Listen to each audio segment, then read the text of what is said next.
बिस्मिल्लाहिर्रहमानिर्रहीम। Last class में हमने mister A pass paper question था जो हमने रीड किया था, और हम इसके अंदर जो है वो तकरीबन 4 हेड्स ऑफ इनकम को डील कर रहे होंगे। इनकम फ्रॉम सैलरी है, इनकम फ्रॉम कैपिटल गेन भी है, और इनकम फ्रॉम प्रॉपर्टी भी है। शायद अदर सोर्सेज है कि नहीं, देखते हैं। बहरहाल सबसे पहले आप जानते हैं तरतीब है, सबसे पहले सैलरी का हेड ही आएगा इसके अंदर, ये चीज ध्यान में रखिएगा। सैलरी का हेड ही एप्लीकेबल होगा। तो सबसे पहले सैलरी के हेड को कैलकुलेट करें आप लोग, और इसकी प्रॉपर वर्किंग देखें किस तरह होगी। तो मिस्टर ए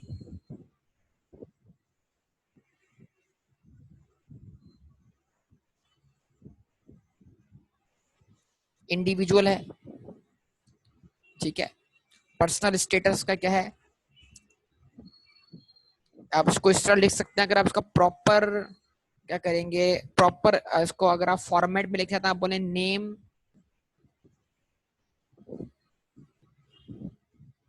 तो नेम आ गया इसका मिस्टर ए,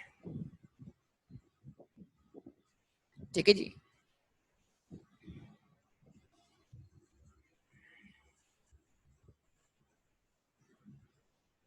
अच्छा, स्टेटस,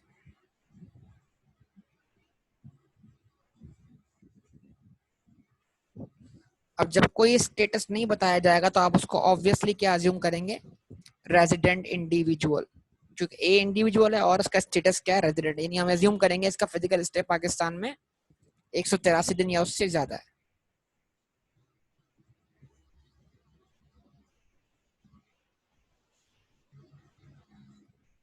ठीक है जी।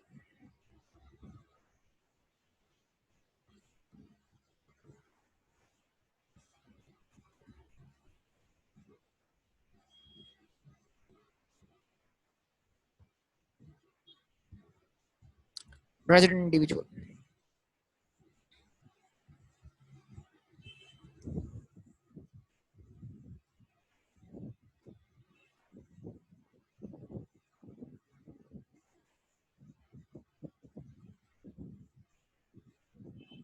टैक्स ईयर 2020, और अब आप क्या वर्कआउट करने जा रहे हैं उसकी,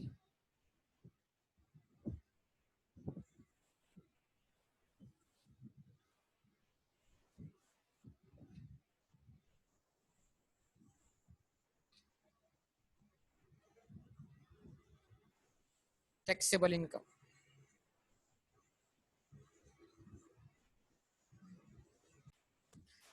टैक्सेबल इनकम वर्कआउट करने जा रहे हैं हम लोग,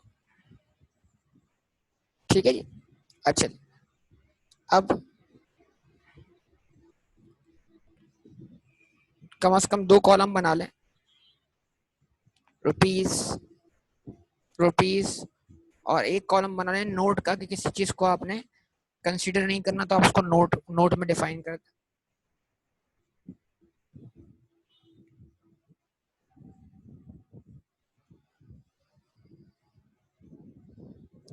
सबसे पहले आप जानते हैं कौन सा हेड आएगा,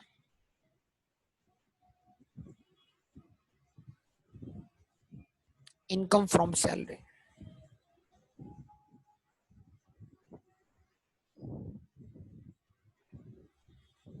और इनकम फ्रॉम सैलरी के हेड को आपने कंप्यूट करना है बेटा। तो सबसे पहले क्या है कि बेसिक सैलरी आएगी, अगर पर मंथ हो तो पर एनम में क्या करते हैं, कन्वर्ट करते हैं इसको, बेसिक सैलरी। और basic salary as per question कितनी दी हुई है आपको बताइए, 4,04,520, ऐसा ही है। तो आप लिखते हैं 4,04,520,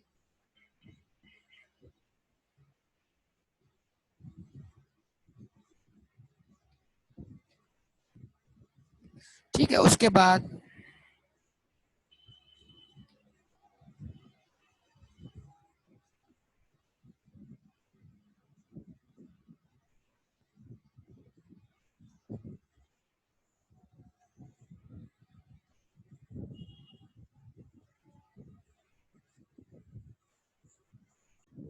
तो बेसिक सैलरी आ गई 4,04,520। अब उसके बाद आप बताइए नेक्स्ट हमारे पास क्या बोनस है। बोनस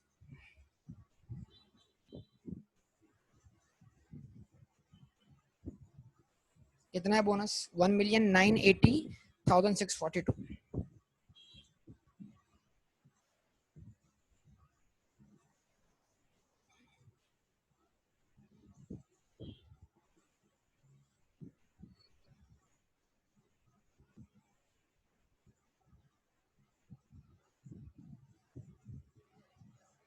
ठीक है जी, बोनस आ गया आपके पास। बोनस के बाद क्या है आपके पास? अलाउंसेस हम बाद में लेंगे, पहले हम सैलरी की डेफिनेशन कंप्लीट करेंगे। अगर आपको याद हो, सैलरी इंक्लूड्स व्हाट? पे, wages, other remuneration, bonus, leave पे, लीव इनकैशमेंट। जवाब दें। लीव इनकैशमेंट आ गया आपके पास?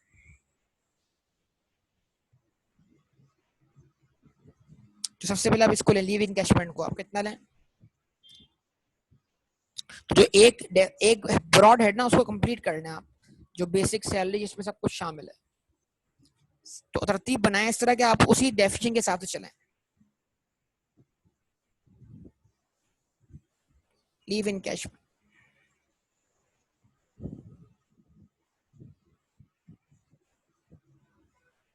कितना है बेटा? 538,083।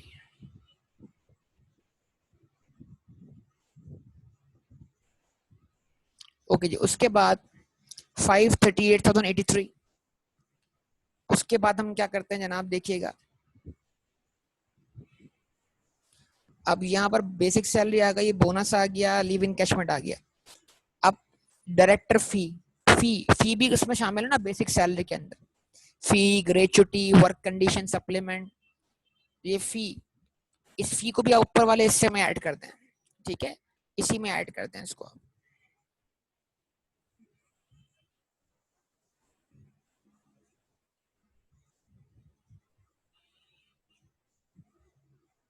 डायरेक्टरशिप फी कितना बेटा? 52,000। सही है। अच्छा, अभी आपके सामने आ गया यहाँ तक एक हिस्सा। अब उसके बाद क्या करें भाई? अगर आप देखते हैं कि पहला वाला पार्ट कंप्लीट हो गया, थोड़ा अब अलाउंसेस की बारी है। सारे के सारे अलाउंसेस काउंट करना शुरू कर दें। ठीक है जी, अलाउंसेस, इसके अलावा तो कोई और चीज नहीं ना हमारे पास। ओके, अलाउंसेस देख लें। अलाउंसेस कौन कौन से आपके पास आ रहे हैं? यूटिलिटी अलाउंस है, मेरिट अलाउंस तो दिया नहीं है, अदर अलाउंस है और हाउस रेंट अलाउंस है। तो utility allowance, house rent allowance और अदर अलाउंसेस, आप जरा इनकी वैल्यू लिख दें इधर। Utility allowance,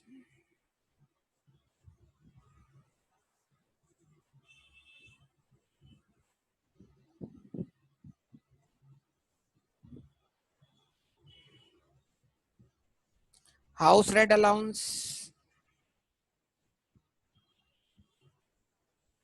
and what?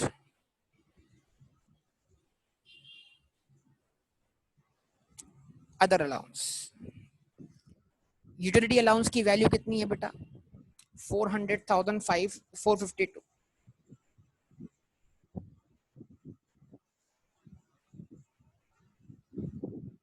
और हाउस रेंट अलाउंस की वैल्यू कितनी है? 1,802,040। और अदर अलाउंसेस कितने हैं? 90,000। अब अगर अलाउंसेस सारे कंप्लीट हो गए तो परक्विजिट्स की बारी आ जाएगी। परक्विजिट्स देख लें आप, कोई परक्विजिट है या नहीं है। ठीक है, तो बजाहिर तो आपको यहाँ कोई परक्विजिट दिखाई नहीं दे रहा। और उसके बाद कैपिटल गेन आ रहा है और इनकम फ्रॉम प्रॉपर्टी की बारी आ रही है। यस और नो बोलिए, रिस्पॉन्स कीजिए सब लोग बेटा, जवाब दीजिए। ऐसा ही है। अच्छा, इसका मतलब क्या है? अब आप क्या कर लें, यहाँ तक का टोटल कर लें, ये आपकी सैलरी बन जाएगी। सैलरी कितनी हो गई बताइए? Total salary 8,867,773, sorry 737। ऐसा ही है, जवाब दें। ऐसा ही है ना? अच्छा, उसके बाद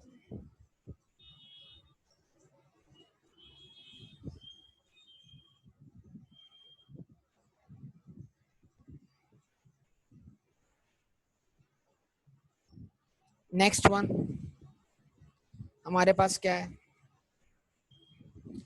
अब आप क्या करेंगे, इसमें ऐड करेंगे इनकम फ्रॉम प्रॉपर्टी।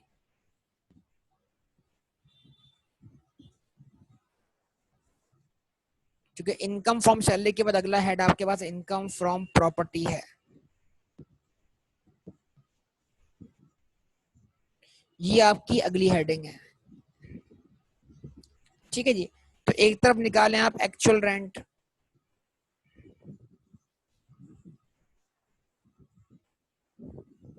जो कि कितना है, 40,000 रुपए पर मंथ है। 40,000 को मल्टीप्लाई कर देंगे आप 12 से, तो आपके पास आंसर आएगा 4,80,000। ऐसा ही है। और इधर लिखे आप फेयर मार्केट रेंट,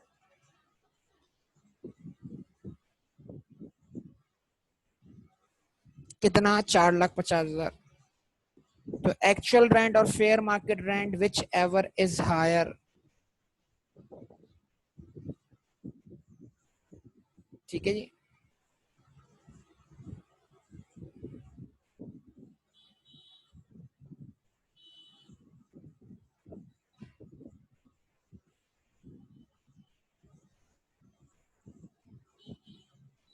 तो क्या आएगा, 4,80,000।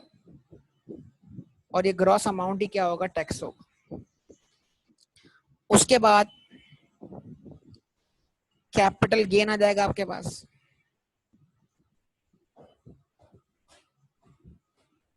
जो कि कहां फॉल करेगा,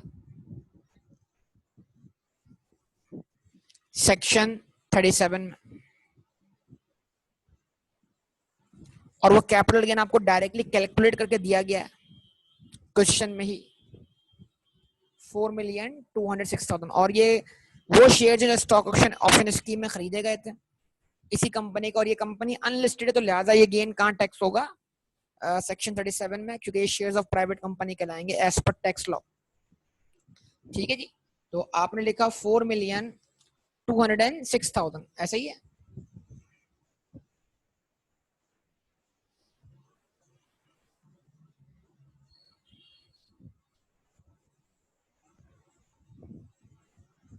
अब क्योंकि holding period more than 1 year है, तो 25% क्या है, एग्जेम्पशन है। तो लेस कर दें 25% exemption, subject to the holding period. 1,51,500।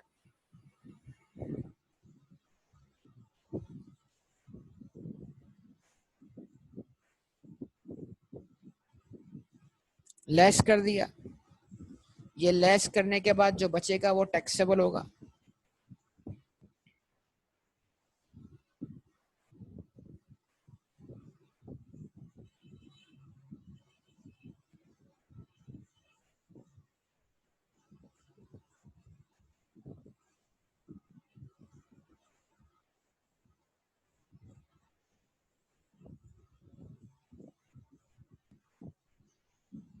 $1,51,500, इसको लेस करवा दिया आपने। और ये लेस करने के बाद जो बचा वो टैक्सेबल होगा कैपिटल गेन के हेड में ऑब्वियसली। और ये नॉर्मल इनकम का पार्ट बनेगा 3,154,000 से।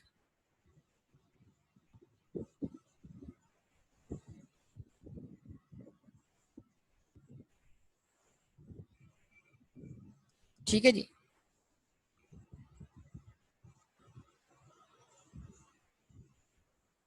टोटल इनकम, ठीक है जी। टोटल इनकम, टोटल इनकम कितनी आ रही है हमारे पास बेटा, बता दीजिए, सम कर दीजिए। यही हमारे पास 3 हेड्स ही है ना, इसके अलावा तो कोई और हेड नहीं है हमारे पास, बताइए, जवाब दें। हाँ, इनकम फ्रॉम अदर सोर्स है ना, हाँ है मेरे ख्याल से, वो है इंटरेस्ट इनकम है, वो भी सेपरेट ब्लॉक ऑफ इनकम है। यस और नो, अदर सोर्स है, बिल्कुल अदर सोर्स है।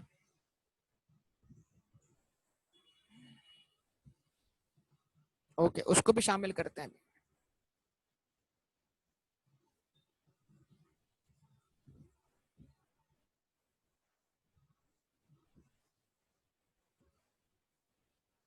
लेकिन वो भी सेपरेट ब्लॉक ऑफ इनकम है, ख्याल रखिएगा।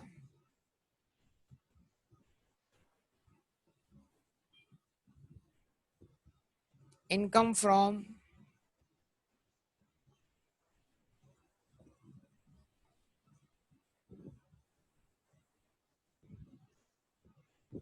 अदर सोर्सेस, ठीक है। और प्रॉफिट ऑन डेट, अगर ये एफटीआर होता तो हम फिर इसको इसमें शामिल ही नहीं करते बेटा।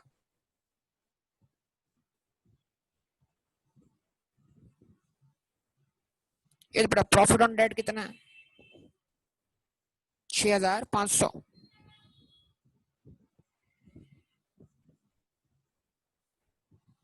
जवाब दें बेटा, टोटल कर दिया आपने। कोई अलाउंस वगैरह है हमारे पास, ज़कात डोनेशन वगैरह कोई चीज है, बताइए।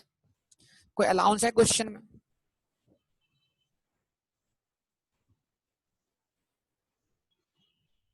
बोलिए बेटा, कोई नहीं है ना।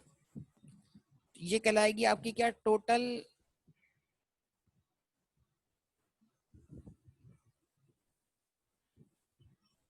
Taxable income.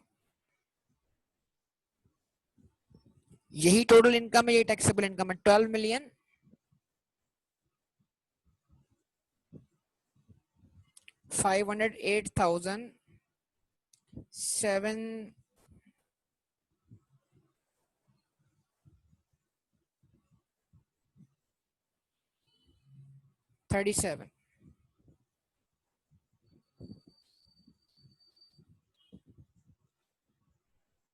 ठीक है,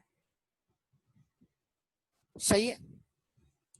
अच्छा, अब क्या करें इसमें से आप, ये टोटल हो गया, इसमें से आप जनाब लेस करवाएंगे क्या, सेपरेट ब्लॉक ऑफ इनकम।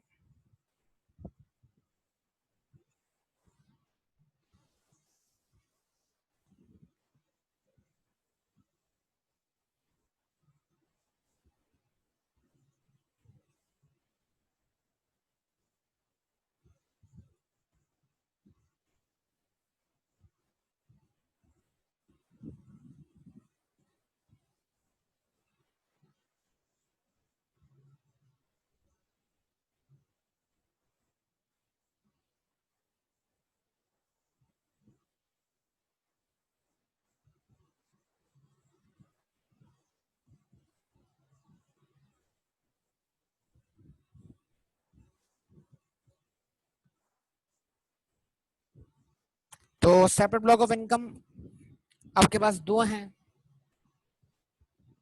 एक आपके पास क्या है, इनकम फ्रॉम प्रॉपर्टी है, और एक आपके पास क्या है, इनकम फ्रॉम अदर सोर्सेज।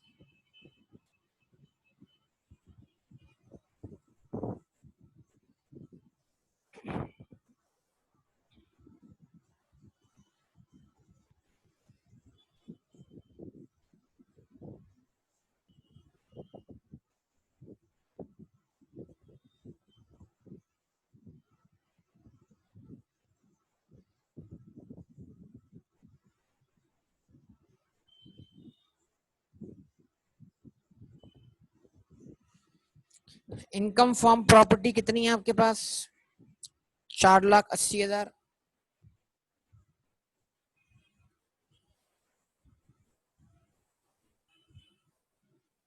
ठीक है जी। और प्रॉफिट ऑन डेट जो है, अब हम जानते हैं इनकम फ्रॉम अदर सोर्स पूरा सेपरेट ब्लॉक नहीं होता, तो इनकम फ्रॉम अदर सोर्स में जो सेपरेट ब्लॉक है उसको लेस करते हैं।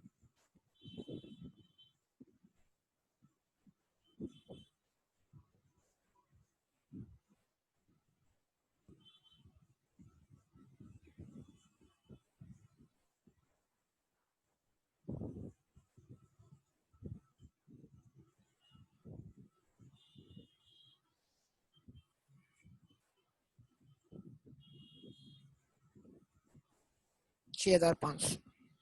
तो फिर वो इनकम बचेगी जो टैक्सेबल होगी under normal tax rate.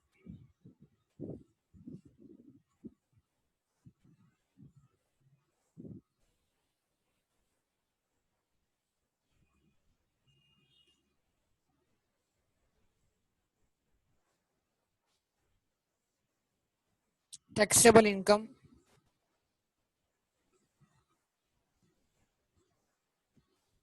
Under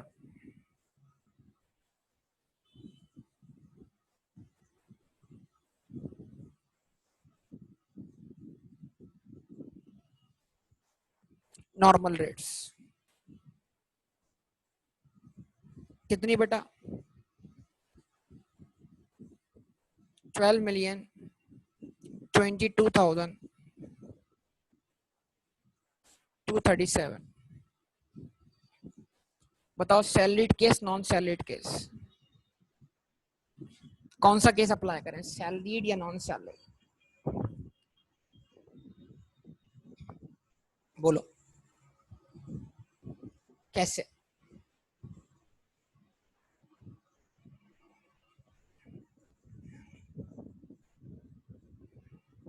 salaried या नॉन सैलरीड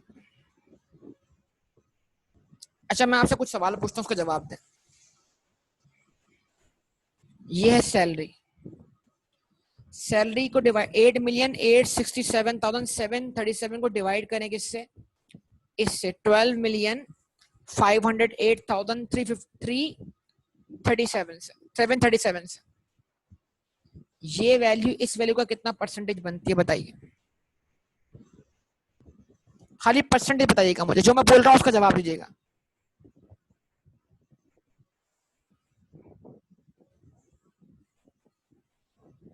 %73 ओके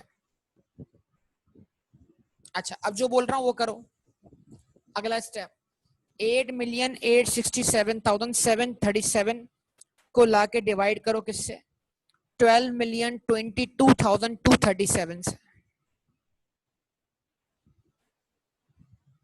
इसको इससे डिवाइड करो बताओ अब क्या बनता है परसेंटेज 74 तो मतलब फर्क तो कोई नहीं पड़ा नॉन सैलिड केस बन रहा है दोनों केस में अब ये ओपिनियन 1 और ओपिनियन 2 वाली बात है अब सुन लेना मेरी बात को मतलब अगर मैं सेपरेट ब्लॉक ऑफ इनकम को रिबेट पर्पस के लिए कंसीडर करना चाहता हूं तो फिर मुझे सैलरीड और नॉन सैलरीड केस निकालने के लिए इसको इससे डिवाइड इसको सैलरी को इससे डिवाइड करना है जिसमें आपकी क्या कहते हैं जनाब सेपरेट ब्लॉक ऑफ इनकम भी शामिल है अगर मैं सेपरेट ब्लॉक ऑफ इनकम को कंसीडर करना चाहता हूं रिबेट पर्पस के लिए लेकिन अगर मैं सेपरेट ब्लॉक ऑफ इनकम पर रिबेट क्लेम नहीं करता ओपिनियन नंबर 2 के हिसाब से आई के वाला पॉइंट तो फिर मुझे इस टैक्सेबल इनको डिवाइड करना इस सैलरी को डिवाइड करना है इससे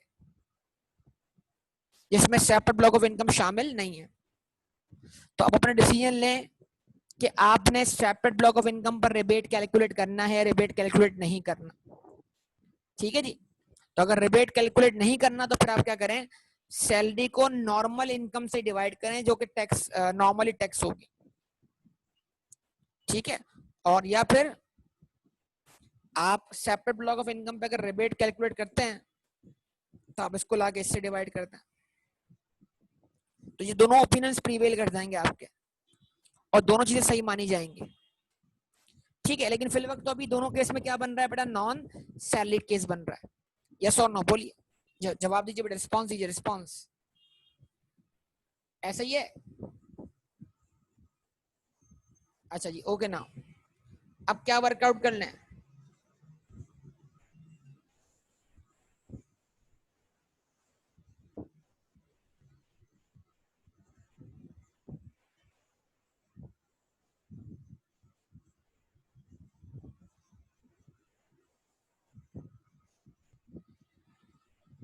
अब ये हैवी हो जाता है ना थोड़ा परेशानी कर देता है फिर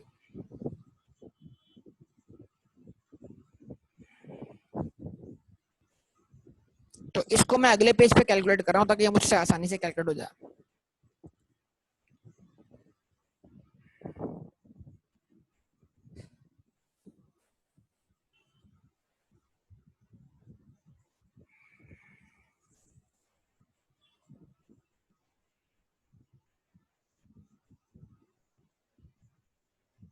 मिस्टर ए टैक्स लायबिलिटी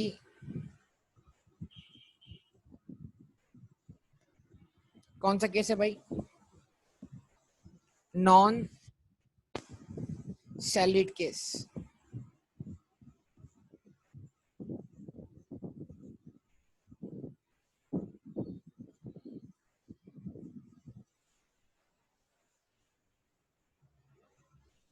ठीक है बच्चे जनाब, जरा वर्कआउट करें नॉर्मल इनकम। तो नॉर्मल इनकम जरा देखें कौन से स्लेब में फॉल करती है, जल्दी बताइएगा बेटा सब लोग। टैक्स ऑन रुपीज 6 मिलियन, पक्का confirm? Tax on rupees 6 million.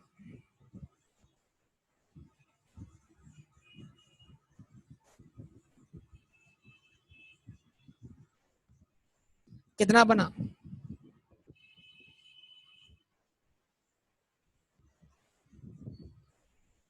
1,220,000। अच्छा, उसके बाद tax exceeding amount, tax on rupees 6,22,237, 6,22,237 at 35%। कितना बना?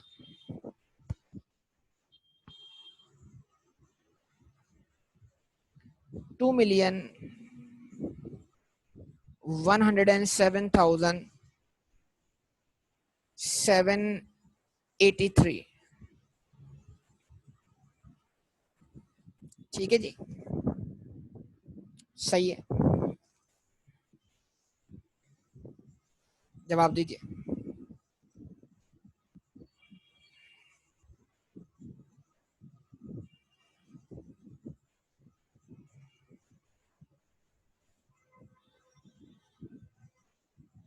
टोटल कर लें, इसका कितना हुआ? 3,327,783। ठीक है, उसके बाद tax on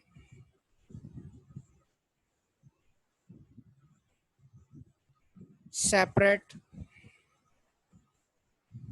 block of income.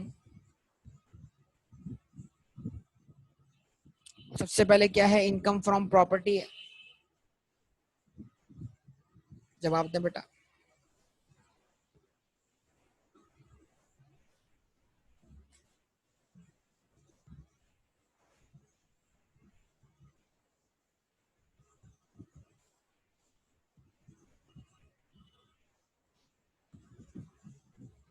Income from property,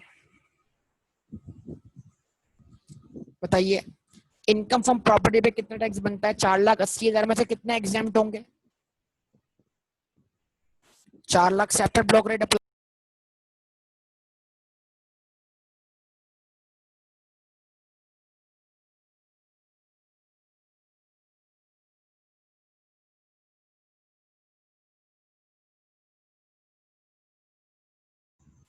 4,80,000 में से कितने एग्जाम्प्ट होंगे बताइए?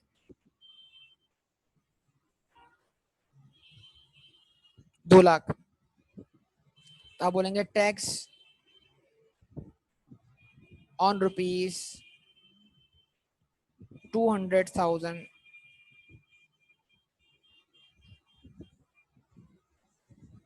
नील। उसके बाद टैक्स ऑन रुपीज 280,000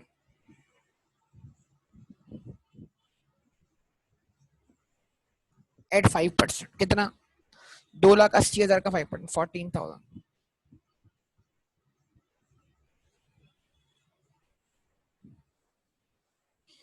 ये चला जाएगा आपके पास यहाँ पर।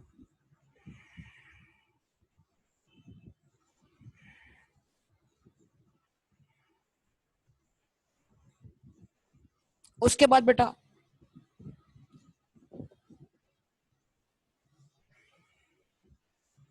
Profit on date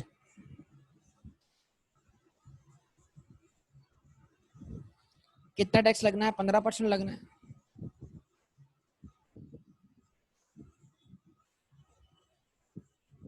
tax on rupees 6,500 at 15%,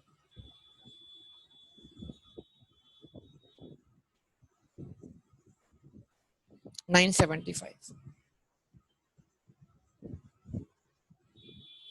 ठीक है जी, सम कर लें आप इसका।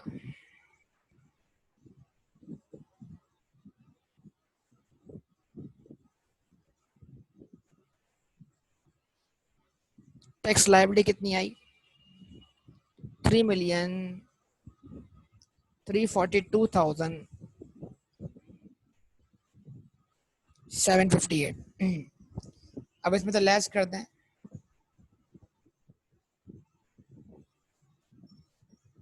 टैक्स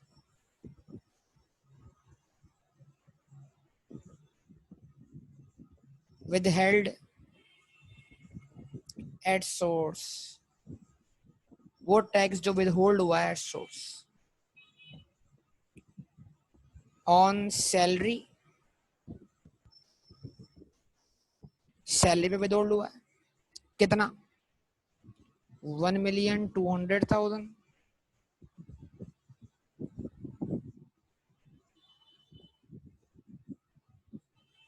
ऑन डायरेक्टरशिप फी,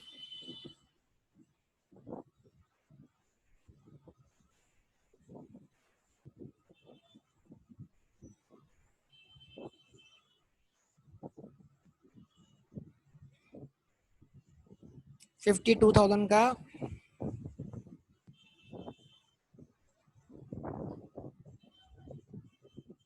20%। अगर सैलरी में ये डायरेक्टरशिप फी का अमाउंट शामिल होता है फिर उसको हम अलग से लेस नहीं करते, लेकिन क्वेश्चन ने बोला है कि ये जो सैलरी पर टैक्स है वो डायरेक्टरशिप फी के अलावा है। अदरवाइज डायरेक्टरशिप फी सैलरी का पार्ट है तो हम उसी में अज्यूम कर लेते हैं। अच्छा, कितना बनेगा? 10,400।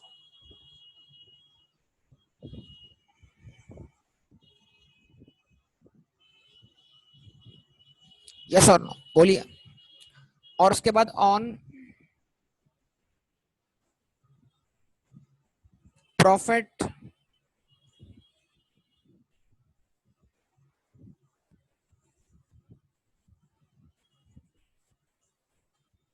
ऑन डेट कितना? 650। अगर पहले रिबेट हो तो रिबेट क्लेम करते हैं, विदहोल्ड टैक्स सबसे आखिर में क्लेम करते हैं। ठीक है, तो ये आ जाएगा tax payable.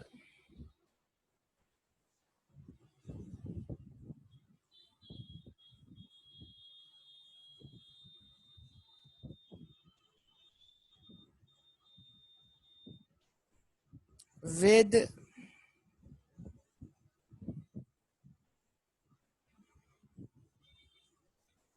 Return of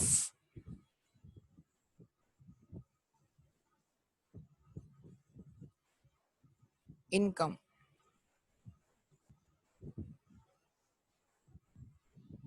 tax payable with return of income, जिसको हम बोलते हैं टैक्स एडमिसिबल, यानी आपने एडमिट किया कि आपको इतना टैक्स पे करना है।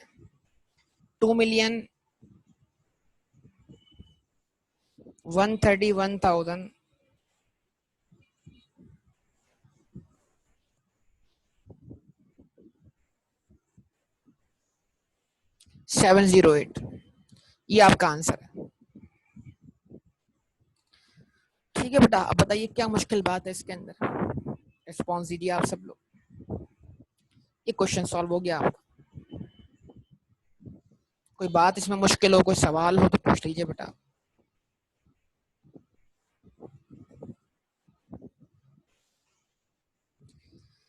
जवाब दें सब लोग बेटा, ऐसा ही है। चलें, तो अब अगले सवाल ट्राई करें, इंशाल्लाह इसको हम करते रहेंगे। फिर हम दो तीन मतलब ये नहीं, आप इसको प्रैक्टिस पे रखेंगे, हम इनकम फ्रॉम बिजनेस शुरू कर देंगे, लेकिन अभी थोड़ी सी प्रैक्टिस कर लें हम इसकी, ताकि आपके दिमाग में आइडिया जनरेट हो जाए हमने पेपर में क्वेश्चन किस तरह सॉल्व करना है। सही है बेटा? ओके, इसको स्टॉप करूंगा। देख लें, पहले एक चीज और देख लेते हैं। ये है कि अब क्वेश्चन दिखा दूं ना मैं आपको मजीद, आप क्वेश्चन देख लें और जो पीछे इंडेक्स दिया हुआ उसमें जाके देखें इस क्वेश्चन की खास बात क्या है, और खास बात को आप रिवाइज करें रेलेवेंट टॉपिक में जाके, भाई हाँ ये चीज हमने किस तरह डील की थी। 10.2 इमरान बड़ा अच्छा क्वेश्चन है और इम्पोर्टेंट क्वेश्चन है। अच्छा, उसके बाद आप 10.3 भी कर लें, अच्छी बात है। 2 क्वेश्चन करें आप, 10.2 एंड 10.3, सही है। ये आप कीजिएगा इंशाल्लाह, बाकी बात आपसे करेंगे अगली क्लास में। ओके बेटा, यस बेटा बोलिए, कोई सवाल तो नहीं है आप लोगों का? ये आप क्वेश्चन कीजिएगा लाजमी। ओके, अल्लाह हाफ़िज़।